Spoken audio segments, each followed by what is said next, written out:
Hai teman-teman OMK yang terkasih, saudara-saudari dalam Kristus. Selamat datang dalam KTKS Digital ini. Hari ini kita hadir dari berbagai komunitas OMK, tepatnya di wilayah Keuskupan Sintang. Dari Kapuas Hulu sampai ke Kabupaten Sintang.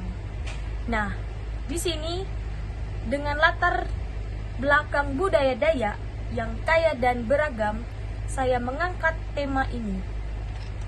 Terkhususnya dari perikop Yohanes bab 15 ayat 12 sampai 19. Sasarannya itu untuk OMK di Kalimantan Barat ini, teman-teman. Baik, langsung saja. Permasalahan apa sih yang kita temui di zaman sekarang ini? Yang pertama, ada hidup di layar jauh dari sesama. Nah, OMK Kalimantan Barat menghabiskan rata-ratanya itu kurang lebih 6 jam per hari untuk media sosial, namun merasa kesepian dan kurang berakar dalam komunitas iman.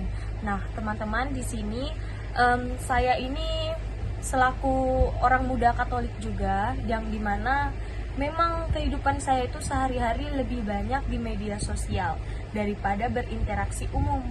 Nah, oleh sebab itu kita di sini menjadi permasalahan, karena rata-rata orang yang sering bermain media sosial itu akan cenderung lebih introvert dan kurang relasi dengan sesama.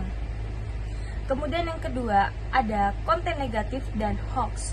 Nah, OMK ini teman-teman rentan sekali terhadap hoax, ujaran kebencian, dan konten yang bertentangan dengan nilai-nilai Injil dan Pancasila. Contohnya nih teman-teman, kita itu baru mendapatkan informasi terkait misalnya pemerintahan ataupun tentang artis-artis K-popers yang ada di luar negara ini. Nah, kita itu tidak menyaringnya, langsung saja kita ikut komen di dalam video atau postingan tersebut. Dan rata-rata banyak ucapan kebencian itu dari negara Konoha kita ini, Indonesia.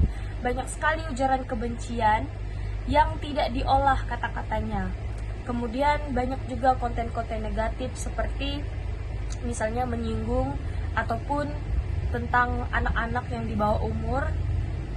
Misalnya itu konten ini aja lah, konten ganjur. Nah, itu kan ada itu yang kayak joget-joget tempel itu. Nah, itu kan konten negatif, itu tidak memberikan sebuah inspirasi ataupun katekese digital gitu.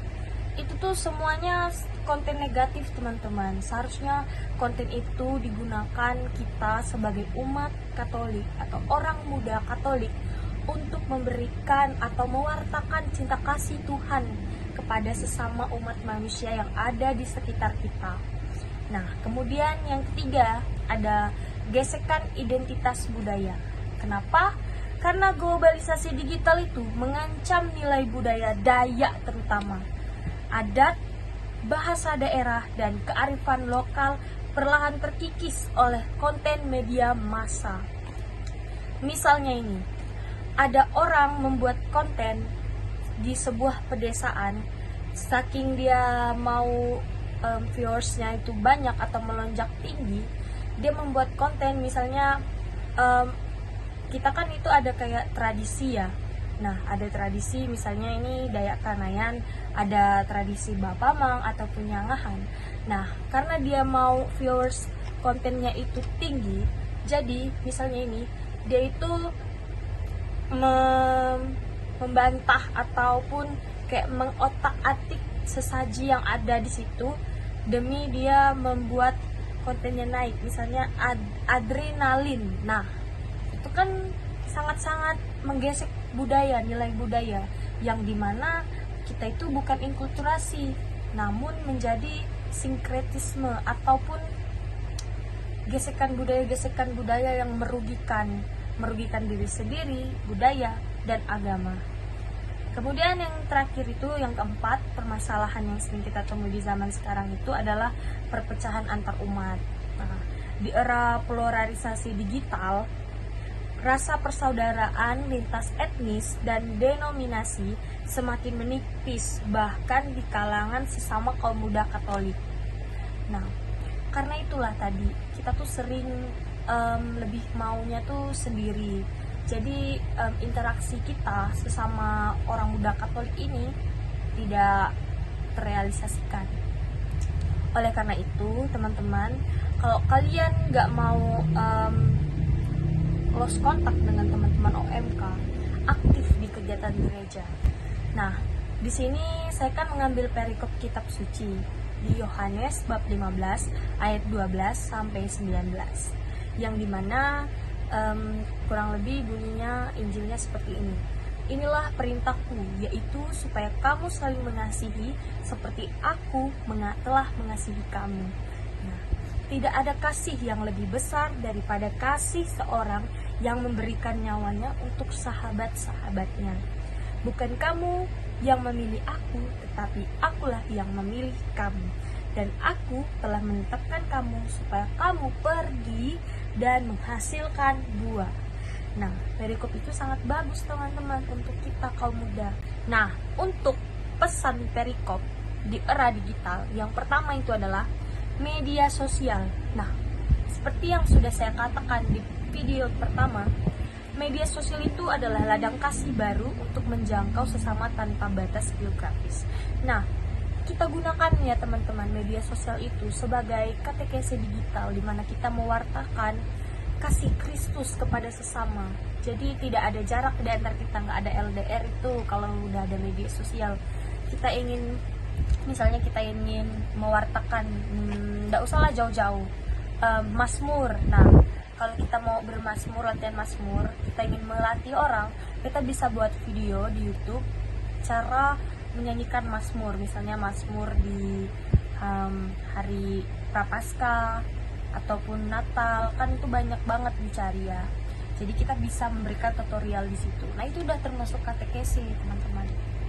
Nah, yang kedua adalah OMK Dayak bisa menjadi sahabat digital bagi kaum muda yang terisolasi.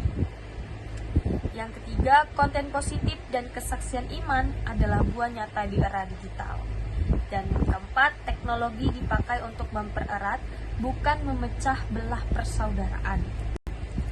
Nah, terus ini ada refleksi untuk saya sendiri sebagai calon guru agama Katolik di sekolah.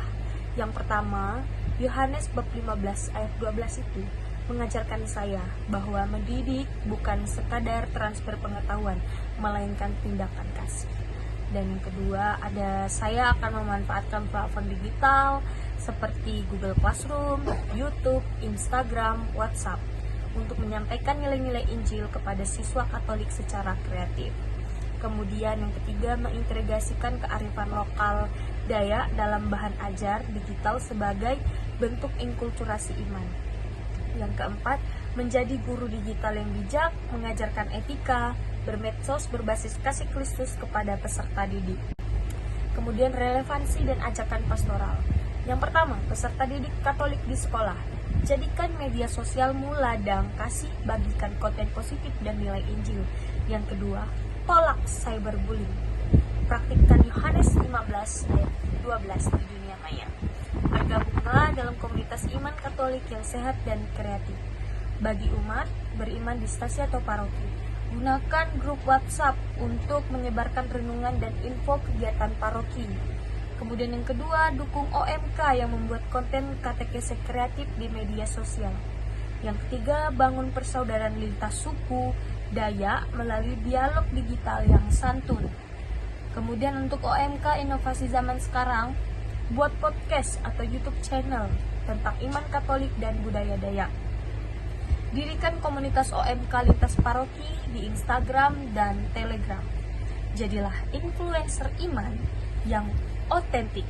Tampilkan kesaksian nyata, bukan sekedar konten viral. Baik, salam penutupnya, pergi dan hasilkan buah yang tetap. Ingat Yohanes bab 15 ayat 16.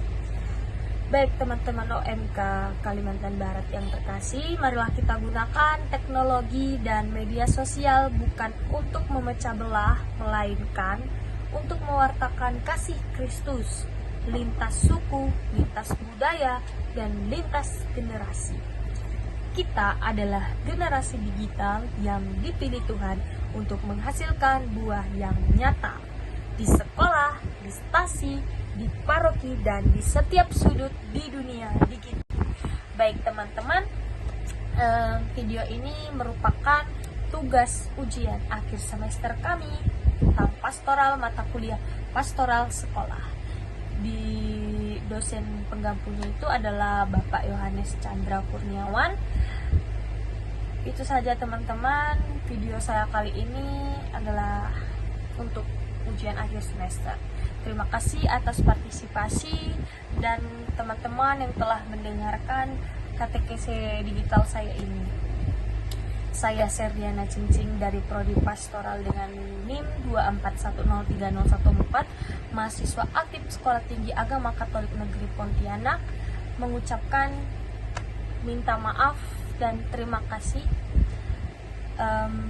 Itu saja yang dapat saya sampaikan. Sampai jumpa di next video selanjutnya. Jangan lupa like, subscribe, dan komen. Tuhan Yesus memberkati. Salam lintas iman.